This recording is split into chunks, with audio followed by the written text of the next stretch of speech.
Yes, perfect. Okay, I'll begin. Hi, my name is Hannah Kressel, and today I will be presenting a paper titled The Art of Cooking, Establishing Cookbooks as Performance Texts. This paper draws from research conducted for my master's dissertation, which analyzes cookbooks made by artists, completed in June of 2021 at the University of Oxford. In this presentation, I will outline the theoretical basis for my argument, as well as offer a brief overview of the way identity affects the possibility of cookbook performances.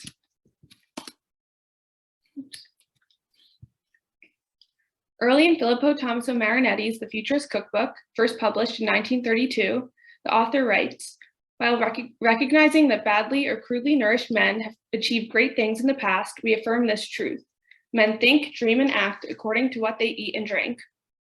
Thus, the author attempts to oust his nation's sacrosanct pastasciutta, citing its starchy character and propensity to cause those who eat voluminous daily plates to develop an ironic and sentimental skepticism. He continues, outlining the nutritional detriment of pasta, oddly reminiscent of the impassioned posts of food bloggers today, ultimately citing pasta as the cause of Italy's lethargy, pessimism, nostalgia, and neutralism. In one section of the book, called The Great Futurist Banquet, Marinetti outlines the future of dining as a purely aesthetic enterprise. While the menu for this banquet and the cookbook as a whole feature the absurd, inedible, or simply cumbersome, and at points betray the author's support of Italy's fascist regime, his description of arrow food, a dish comprised of fennel, 1 olive, and a kumquat, offers a surprisingly useful mode of addressing cookbooks aesthetically as provocateurs of performance. He writes, "Eating futuristically, one uses all 5 senses: touch, taste, smell, sight, and hearing." At their core, Marinetti's proposed recipes offer more than simply a cooked product. They function as guides to the emotional and physical acts of preparing, consuming, and digesting food. In other words, cookbooks guide users through a specific iteration of preparing and consuming, alike with the specific sounds, scents, textures, and tastes. Marinetti offers a performance of eating, one which he presumably performed in developing the book's recipes, and now may be performed again, reenacted by current users of the Futurist Cookbook. It is this casting of the cookbook genre as documentation of performance and as a guide to future, similarly textured versions of these performances, which is the focus of my paper. From preparation to digestion, Marinetti offers a script of sensations, recipes, meant to unify and congregate diners around one iteration of Italianicity. Though bogged down by fervent fascism, Marinetti's cookbook mechanizes something imperative but latent in recipes. When we follow recipes, we do more than create a means to satiate hunger. Rather, we engage in a series of relational encounters between the many figures who factor into the creation and use of cookbooks, from cookbook author to previous cookbook users to those who developed the cuisine at hand.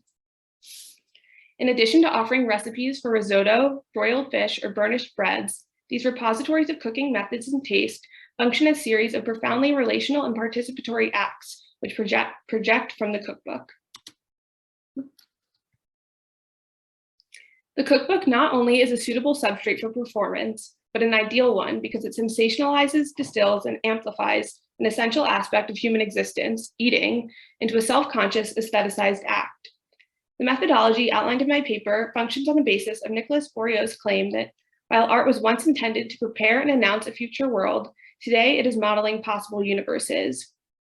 In the paper, I push the concept of modeling future universes to its logical conclusion, positioning cookbooks as aesthetic guides to sustaining such potential future worlds.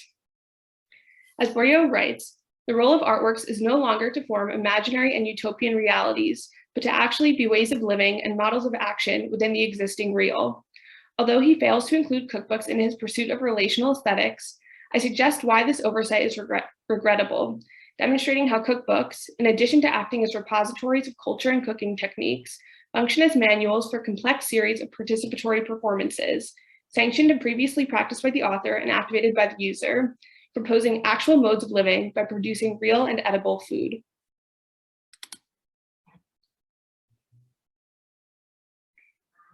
In my paper, I address Ricci Tiravania's Soccer Halftime Cookery book. Written in 2006, the cookbook was designed to accompany the watching of 16 preliminary matches of the World Cup.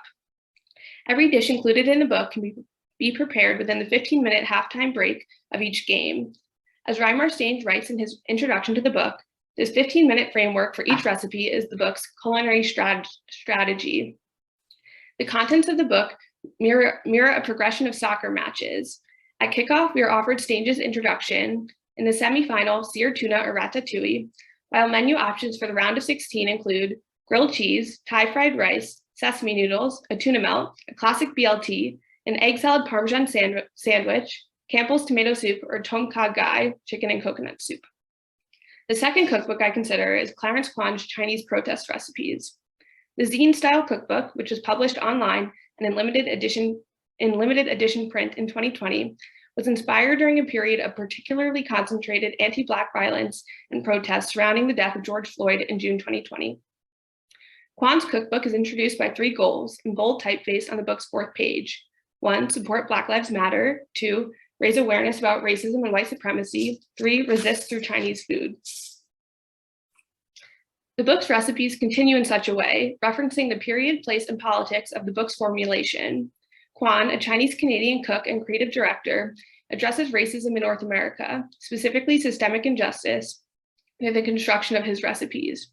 He describes Chinese food as inherent protest food within the North American context due to the way it has been ridiculed and mocked in North America since its arrival in California in the mid-1800s.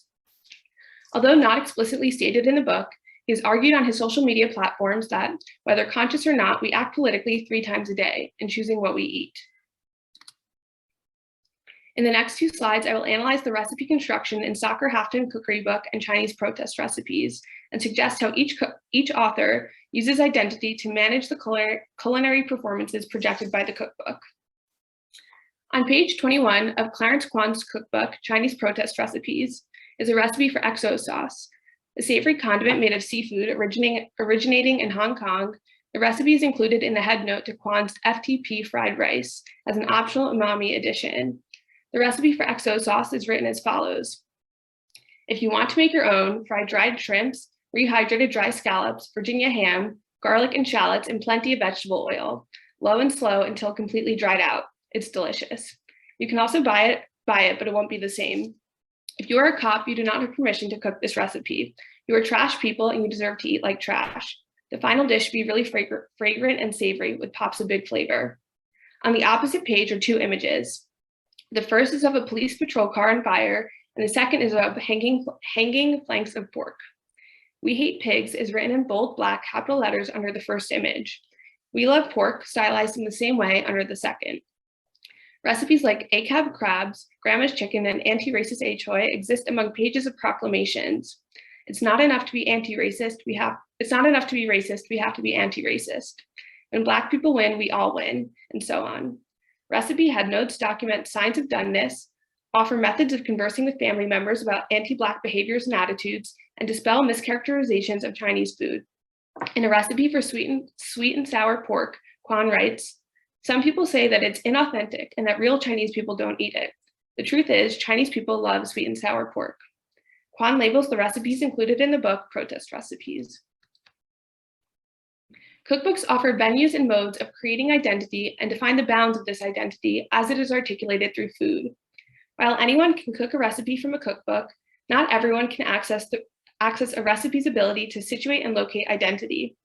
While cookbooks rarely define their projected usership, the way recipes are written, contextualized, and constructed, the ingredients, tools, and temperatures, restrict the individuals who may partake in the participatory relationships offered by cookbooks.